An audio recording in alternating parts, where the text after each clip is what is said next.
retour donc sur ce plateau, mesdames et messieurs, pour la suite de la matinale. Je vous le disais au début de cette émission, pour l'édito du jour avec notre éditorialiste Ismaël Ouedraogo, nous parlerons de l'appel de Simon Comporé à la fin donc de l'usage du gaz par les taxis. Également, nous reviendrons sur la saisine de faux médicaments de méningite par les forces de sécurité, il faut le rappeler, la semaine dernière. C'est donc parti pour l'édito.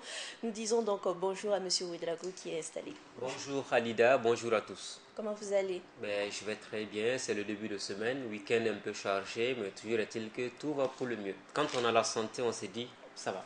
Et surtout que le Premier ministre a dernièrement mis son faso d'Anfani finalement. En fait, ça m'a fait sourire, mais plus sérieusement, je dirais que les Burkinabés gagneraient à faire mieux que ça. Ce n'est que mon opinion, pourquoi je le dis. Est-ce que c'est la peine aujourd'hui qu'on épilogue indéfiniment sur l'habillement du Premier ministre? Ce qu'on attend de Paul Kabatieba et du gouvernement de Roch Marc Christian Kaboré, ce sont des actions concrètes. Est-ce que oui ou non, on arrive à trouver des solutions au problème des magistrats qui sont en grève aujourd'hui, qui plombent aujourd'hui l'appareil judiciaire, parce qu'on a des gens qui devaient être jugés qui ne sont pas jugés?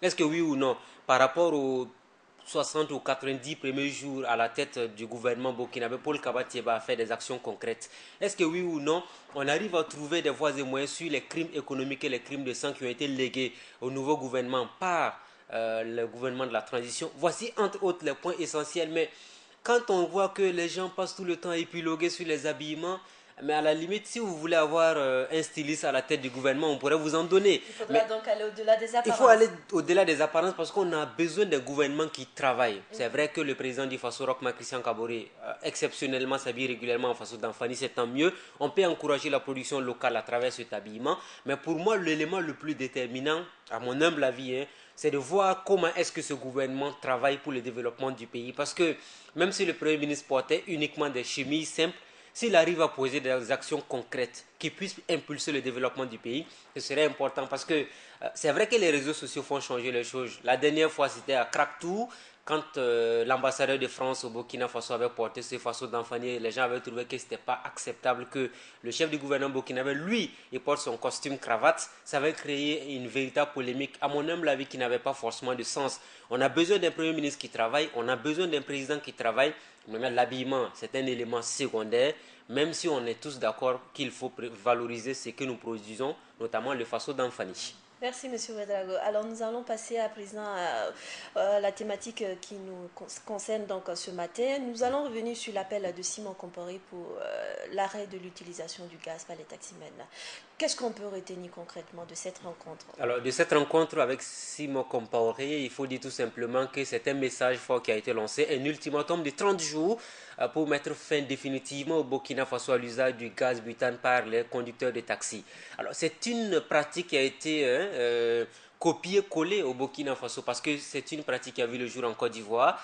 Et pendant longtemps, cette pratique a été encouragée par les conducteurs de taxi parce qu'ils ont tout simplement trouvé que le prix du carburant à la pompe augmentait au jour le jour.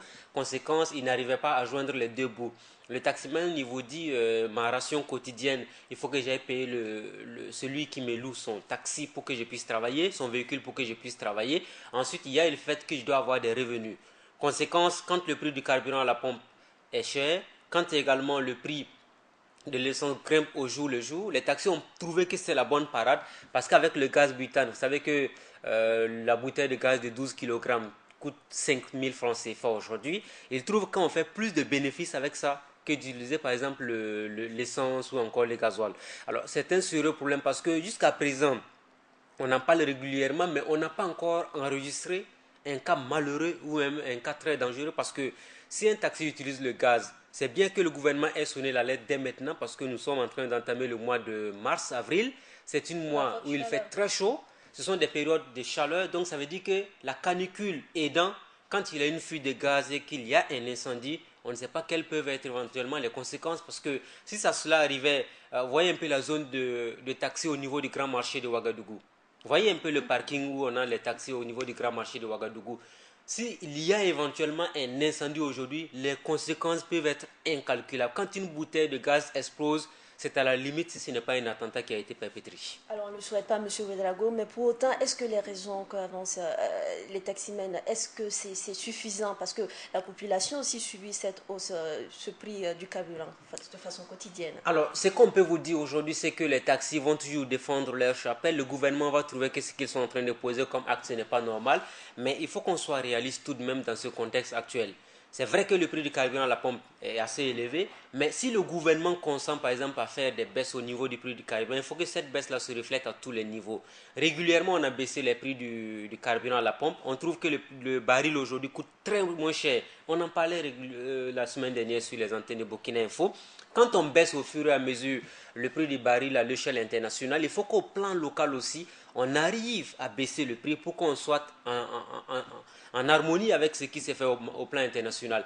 Parce que les taxis n'ont plus de bénéfices. Parce que le plus grand concurrent des taximans aujourd'hui, ce n'est pas forcément l'augmentation du prix du carburant. Ce sont ces taxis-motos, ces tricycles-là qui font aujourd'hui le travail des taximans qui n'ont plus beaucoup de clients.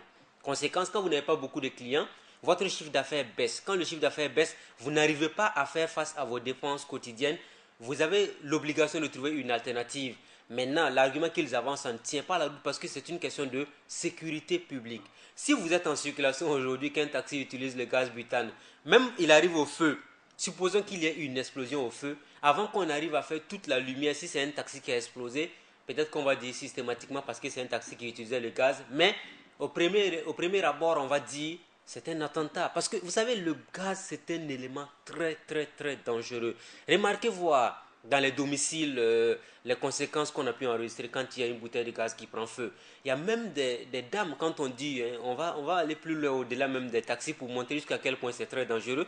Il y a des dames aujourd'hui qui ont perdu la vie parce que tout simplement, le gaz butane, leurs cheveux, les mèches l'ont eu à prendre feu. Je ne sais pas si vous avez eu à entendre parler de cette affaire-là. Ça arrive avec 2, 3 ou 4 personnes. Ça veut dire que le gaz, c'est un élément très, très, très dangereux. D'accord. Alors, Monsieur Ouedraogo, il y a une problématique qui se pose. On sait que sur le mandat de la transition, il y avait cette affaire de couvre-feu qui a été instaurée, mais il n'y avait pas eu de suivi. La population décriait ce manque de suivi. Concernant justement cette interdiction du gaz butane, pensez-vous qu'on aura réellement un vrai suivi pour s'assurer que c'est effectif? Le plus grand défi à relever dans cette affaire, ça va être un contrôle accru au niveau des éléments de la police municipale. Parce que je me rappelle qu'une fois, la police municipale de Ouagadougou a eu arrêté une douzaine de taxis qui utilisaient le gaz et ces mêmes taxis ont été présentés à la presse pour dire qu'il y a des actions qui sont menées. Maintenant, à Bobo-Dioulasso également, la plupart des taxis à Bobo utilisent le gaz. Vous savez que pour utiliser le gaz dans un véhicule, puisque ces véhicules ne sont pas venus avec l'usage du gaz en principe, ce sont des véhicules qui ont été transformés. Il y a eu des mécaniciens qui ont été appelés au secours pour transformer les véhicules pour en arriver à cette situation. Il faut que ces taximètres-là commencent à répartir, voir donc ces mécaniciens, ça va enregistrer, ça engendrer des dépenses, mais vous avez bien fait de soulever le suivi. On peut prendre des décisions importantes au niveau de l'autorité, mais l'autorité doit également se donner les moyens nécessaires d'aller au bout de sa logique. C'est une bonne chose que le gouvernement vient de prendre en termes de mesures, mais il faut que le gouvernement se donne les moyens également de le faire. En lieu et place, qu'est-ce que le gouvernement propose concrètement pour soulager les taximans? Parce que c'est un secteur également économique important. Ce sont des pères de famille qui font ce travail. Ils sont nombreux aujourd'hui qui arrivent à s'occuper de plusieurs personnes avec ce boulot-là. Conséquence, si vous allez essayer de revoir leur situation de travail, il faut qu'on arrive à les accompagner d'une manière ou d'une autre. Parlons justement de cela, une information comme complément. Le gouvernement donc affirme qu'ils vont ils vont accompagner ces taximens-là en faisant plutôt des réalisations de nature à améliorer leurs conditions de vie de travail. Foi du ministre Simon Compaoré. Oui, mais en faisant quoi concrètement? Parce qu'il y a un élément important qui avait été soulevé il n'y a pas très longtemps, c'est le fait qu'on avait décidé de doter, de revoir le parc automobile des taxis. Des conditions voilà. même Parce des que, taximens. oui, ils disent aujourd'hui, quand on regarde un peu, regardez les images des taxis. Il y a des taxis aujourd'hui, j'avoue que ce n'est pas du tout facile hein, pour ceux qui ont l'habitude de les emprunter. Quand vous rentrez dans certains véhicules, l'hygiène n'y est pas, la qualité n'y est pas, le moteur n'est pas de qualité. Bref, Ce sont des gens qui se débrouillent au quotidien pour joindre les deux bouts. Si on arrive à doter par exemple les taxis de nouveaux véhicules, je pense que ce problème sera amplement réglé. D'accord, on espère que l'aspect financier ne sera pas au-dessus de la santé humaine et de la Non, population. moi ce que j'espère surtout, j'espère qu'en le rencontrant pour leur donner l'ultimatum d'un mois, le ministre d'État, ministre de la Sécurité intérieure, Simon Compaoré, a dû en parler, puisqu'il y a même un conseil des ministres extraordinaire ce matin, a dû en parler certainement au niveau du sommet de l'État et qu'on pouvait trouver un plan B. Peut-être que ce sont les prémices d'une solution qui sont proposées. J'espère juste que ce n'est pas une action d'éclat. Alors, dernière thématique dans l'édito de ce jour, c'est la saisine de faux vaccins de méningite. C'est alarmant quand même. Ce n'est pas seulement alarmant, c'est révoltant. Parce qu'en fait, on ne peut pas savoir comment c'est regrettable que des gens veuillent vivre sur le dos du pauvre contribuable à travers notamment la vente de produits illicites. On a beaucoup condamné le fait qu'il ne faut pas utiliser les médicaments de la rue. Vous savez que les médicaments de la rue, pour les médecins, ceux qui s'y connaissent, vous disent que si vous continuez à les utiliser indéfiniment, vous pouvez empoisonner votre rein. Et votre rein empoisonné, cela peut avoir pour conséquence l'insuffisance rénale. L'insuffisance rénale a pour conséquence la dialyse, on n'a pas fini. La dialyse qu'on n'arrive pas du reste à avoir à Ouagadougou parce qu'il y a souvent des problèmes de consommables, on n'a qu'un seul centre pour le territoire national. Il y a également le fait que la méningite est toujours un problème de santé publique. Chaque année, on a des cas de méningite qu'on enregistre au Burkina Faso. Au lieu qu'on pense aujourd'hui à l'habillement du Premier ministre Paul Kabatieba, pensons par exemple à ces cas de faux médicaments qu'on est en train de faire entrer sur le territoire burkinabé. Qui sont les complices? J'espère que au-delà de cette interpellation qui vient d'être enregistrée, qu'on va mettre tous les moyens nécessaires pour pouvoir faire en sorte qu'on puisse démanteler tous les réseaux de faux médicaments qui est distribué sur le marché burkinabé. Voilà, rectificatif, donc il s'agissait de médicaments de méningite. Alors, monsieur Ouedraogo, comment sommes-nous arrivés là?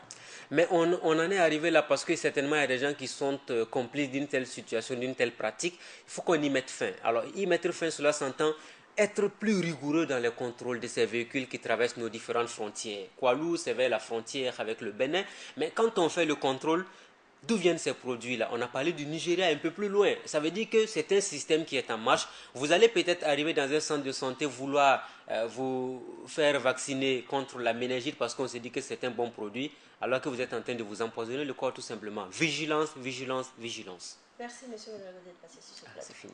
Mesdames et messieurs, c'est donc fini pour l'édito du jour avec Ismaël Ouedraogo.